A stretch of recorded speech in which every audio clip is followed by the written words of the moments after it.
pessoal, dando continuidade aqui ao nosso bate-papo sobre esses direitos e deveres individuais e coletivos, aparece pra gente o parágrafo 2º do artigo 5º, né? E ele traz a seguinte recomendação: os direitos e garantias expressos nesta Constituição não excluem outros decorrentes do regime e dos princípios por ela adotados, ou dos tratados internacionais em que a República Federativa do Brasil seja parte.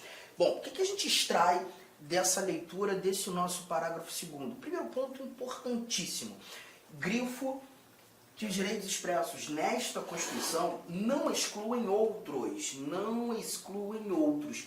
O que a gente mata aqui? Que, na realidade, a nossa Constituição traz uma cartilha enorme, extensa de direitos, mas o texto constitucional não esgota o assunto. Nem todos os direitos são previstos na Constituição. Obviamente, a Constituição traz muitos direitos, mas não traz todos os direitos. Essa é a recomendação principal que a gente tira daqui. E nessa linha de raciocínio, concluímos que essa lista de direitos apresentada na nossa Constituição é uma lista exemplificativa. Não devemos entender a lista como uma lista taxativa ou, em algumas provas, assim examinadores apontam, uma lista exaustiva, ou até mesmo quando num perfil, né, mais criterioso, questões num campo, uma complexidade maior, uma lista de números clausos. Não, nada disso. Não é taxativa, não é exaustiva, não é uma lista de números clausos. Anotei. A nossa lista de direitos é uma lista exemplificativa. Lista exemplificativa de direitos. Tá? E a ideia de ser uma lista exemplificativa é aqui, ó, não taxativa, não, deixa eu colocar aqui melhor, não taxativa, não exaustiva, nada disso. É justamente entender que outros direitos podem ser agregados a estes apresentados na Constituição. Interessante que na leitura, na complementação da leitura, o Constituinte diz que os direitos e garantias expressos nesta Constituição, eles não excluem outros decorrentes do regime e dos princípios por ela adotados. Obviamente, o Constituinte, quando desenhou a nossa Constituição, quando formulou essa literatura constitucional, o Constituinte apresenta para a gente, né, um regime democrático, garantidor de liberdades. E a gente falou muito sobre democracia, né? A nossa democracia participativa, a nossa democracia representativa, quando estudando os princípios fundamentais dessa linha de raciocínio. Novos direitos podem ser agregados à Constituição, oriundos muitas vezes de emendas constitucionais. Todavia, quando da pretensão do Constituinte derivado reformador, aquele que altera a Constituição por meio de emendas constitucionais, há de se respeitar os princípios previamente adotados pelo Constituinte originário. Há de se respeitar o nosso regime democrático. Então a ideia é, novos direitos podem chegar por meio de emendas constitucionais. Um bom exemplo está aqui, ó. Se eu voltar aqui o nosso slide, eu tenho um inciso 79. E nesse inciso 79, nós temos que é assegurado nos termos da lei o direito à proteção dos dados pessoais, inclusive nos meios digitais. Esse inciso 79 não é uma redação original da Constituição de 88, assim como o 78. Né? A todos no âmbito judicial e administrativo são assegurados a razoável duração do processo e os meios que garantam a celeridade de sua tramitação. Então a gente verifica nessa linha aqui, essas informações, que a proteção de dados, direito fundamental, e a razoável duração dos processos, sejam eles processos judiciais, sejam eles processos administrativos, foram orientações inseridas por meio de emendas constitucionais. O 79, inclusive, é muito recente, né? A gente viu o inciso 79 surgindo no início do ano de 2022, para você perceber, né, a importância de encontrarmos essas recomendações. E isso simplesmente afirma ou reafirma termos uma lista exemplificativa. Nem todos os direitos estão na Constituição, novos direitos podem ser inseridos por meio de emenda. De novo, mas importante levarmos em consideração os princípios, os preceitos, o regime adotados pelo Constituinte originário. Mas para mim essa parte nem é a mais importante. Sim, essa interpretação é importante, mas não é a mais importante que a gente consegue matar, tendo como parâmetro o parágrafo 2º. Para mim esse ou em diante aqui é algo muito importante, quando a gente verifica que novos direitos podem também ser agregados por meio de tratados internacionais em que a República Federativa do Brasil seja parte. E aí a gente leva em consideração que o Brasil é signatário, sim, de vários tratados internacionais que versam sobre direitos humanos. Os direitos humanos. Olha, é muito importante nós levarmos em consideração o que seria direitos humanos, ou o que seriam os direitos humanos.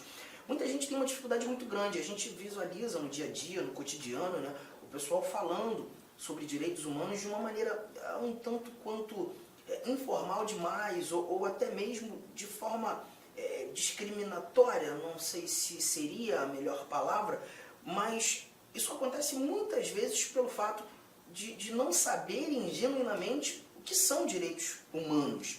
E aí a gente lembra de uma coisa, quando nós estudamos princípios fundamentais, o primeiro título da Constituição, quando nós conversávamos sobre os fundamentos da República Federativa do Brasil, aqueles 5 incisos que estão no artigo 1º, o terceiro fundamento da República Federativa do Brasil, a dignidade da pessoa humana. Eu aproveito esse momento justamente para trazer a primeira anotação que entra em seu caderno. O princípio da dignidade da pessoa humana, nós já havíamos falado isso, é o princípio basilar dos direitos fundamentais. É o princípio basilar dos direitos fundamentais. E quando nós falamos desses direitos fundamentais, aparece a dignidade da pessoa humana.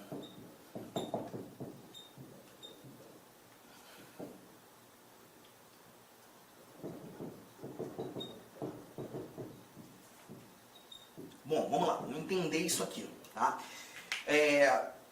Direitos fundamentais são desdobramentos do princípio da dignidade da pessoa humana. Só que eu também preciso te mostrar, te dizer que os direitos humanos também se apresentam como desdobramentos do mesmo princípio da dignidade da pessoa humana. Então, preste bastante atenção. Vou ter que trazer um exemplo, né, de um ato internacional muito importante nessa conjugação. Por exemplo, quando nós falamos... Oi, alô? Ah, então beleza. Tá, show de bola. Obrigado, irmão. Valeu.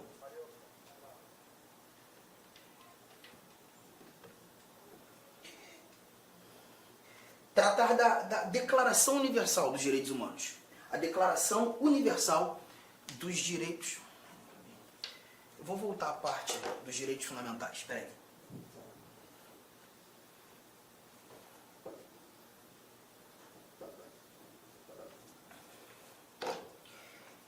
E tendo como parâmetro os direitos fundamentais, fazendo esse link, a dignidade da pessoa humana, qual é a relação? Direitos fundamentais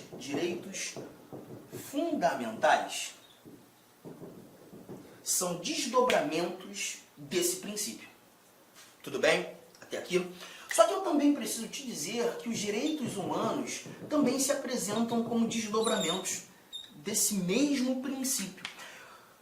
Eu vou ter que trazer um exemplo de um ato internacional muito importante no nosso cotidiano, né, que é a chamada Declaração Universal dos Direitos Humanos.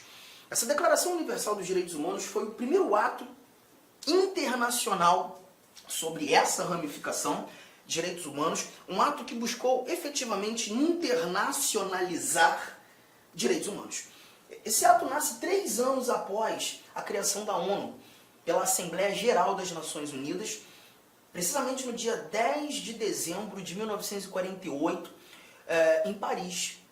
E ali a gente encontra 30 artigos nessa Declaração Universal dos Direitos Humanos. 30 artigos. Bom, vamos lá, vamos entender isso aqui. Dentre os artigos nós temos liberdade de locomoção, nós temos liberdade de credo religioso, vedação à tortura, falamos sobre remédios constitucionais, temos informações sobre direito de propriedade, sobre direito de nacionalidade, fala sobre educação, fala sobre direitos políticos. Então você percebe que na conjuntura da Declaração Universal dos Direitos Humanos, os exemplos que eu citei aqui são exemplos que também encontramos na Constituição, na nossa Constituição de 1988. Aí alguém poderia dizer, então você está querendo me dizer que a Declaração Universal dos Direitos Humanos teve como parâmetro os direitos fundamentais apresentados na nossa Constituição? Não, ao contrário. Os direitos fundamentais traduzidos no nosso texto constitucional, que na realidade tiveram como parâmetro a Declaração Universal dos Direitos Humanos e alguns outros tratados internacionais que versam sobre a matéria. Perceba, tratam do mesmo conteúdo, ambos desdobramentos do mesmo princípio, o princípio da dignidade da pessoa humana. Então não há diferença? Há diferença, mas a diferença não está no conteúdo, na matéria. A diferença, ela está na aplicabilidade, porque quando tratando dos direitos fundamentais, nós verificamos aplicabilidade nacional. Aplicabilidade nacional. Os direitos fundamentais são apresentados em constituições e terão aplicabilidade no território daquele determinado Estado soberano. Os direitos humanos, por sua vez, já apresentam para a gente aplicabilidade universal. Então a gente está verificando aqui facilmente que nós temos na realidade desdobramentos do mesmo princípio, mas com aplicabilidades distintas. É por isso que tratados internacionais versando sobre direitos humanos podem agregar valor aos direitos fundamentais apresentados na nossa Constituição. Isso mais uma vez, ratifica a ideia que a nossa lista de direitos prevista na nossa Constituição não é uma lista taxativa, não é uma lista fechada, não é uma lista exaustiva, é uma lista aberta, é uma lista exemplificativa. Bom, fizemos essa correlação, né? E aí me aparece o parágrafo 3º do nosso artigo 5º. Queria que você anotasse essas informações são extremamente importantes para todos nós. Só que o parágrafo 3º vem e traz mais alguns valores sobre esses mesmos tratados internacionais sobre direitos humanos. Olha o que nós encontramos aqui. Parágrafo 3º. Os tratados e convenções internacionais sobre direitos humanos que forem aprovados em cada casa do Congresso Nacional, 2 turnos, 3/5 dos votos dos respectivos membros serão equivalentes às emendas constitucionais. Perceba que o parágrafo 3º, ele traz para a gente os tratados internacionais tendo que passar por uma aprovação, por uma confirmação do nosso Congresso Nacional. Bom, nitidamente, na interpretação, nós verificamos que os tratados internacionais eles não são criados pelo nosso legislador, pelo nosso poder legislativo, mas eles devem ser confirmados pelo nosso legislador, pelo nosso poder legislativo. Aí eu te lembro um detalhe, não faz parte desse conteúdo nesse momento, mas quando nós estudamos as competências do Presidente da República, artigo 84, inciso 8º, nós encontramos que compete privativamente ao Presidente da República celebrar tratados e convenções internacionais, Presidente agindo como chefe de Estado, representando a soberania da República Federativa do Brasil, sujeitos a referendo do Congresso Nacional. E aí a gente vem mais uma vez para o quadro para fazer mais uma anotação. Essa anotação aqui, ó, as equiparações dos tratados internacionais. Cuidado com esse bate-papo, isso aqui é extremamente relevante para a gente. Começa assim, ó. Em regra geral, os tratados internacionais, eles são equiparados às leis ordinárias federais. Eles são celebrados pelo Presidente da República e sujeitos ao crivo do nosso Congresso Nacional. E quando falo crivo do Congresso Nacional, esse tratado internacional que tem força de lei, uma norma infraconstitucional, ato normativo que está abaixo da Constituição, devem passar pelas duas casas do Congresso Nacional, Câmara dos Deputados, Senado Federal, as duas casas do Congresso, a exigência de um único turno de aprovação e a maioria mais fácil que tem. Olá, meus amigos! Inicialmente eu peço licença a vocês, pois essa aula é uma aula demonstrativa aqui do nosso querido site LAC Concursos, que nós fizemos um curso focado específico da Guarda Civil Municipal de Sorocaba. Curso este completo, ponto a ponto do edital, super atualizado. Tenho certeza que aqui tem todo o conteúdo necessário e suficiente para que você faça uma excelente prova nesse concurso.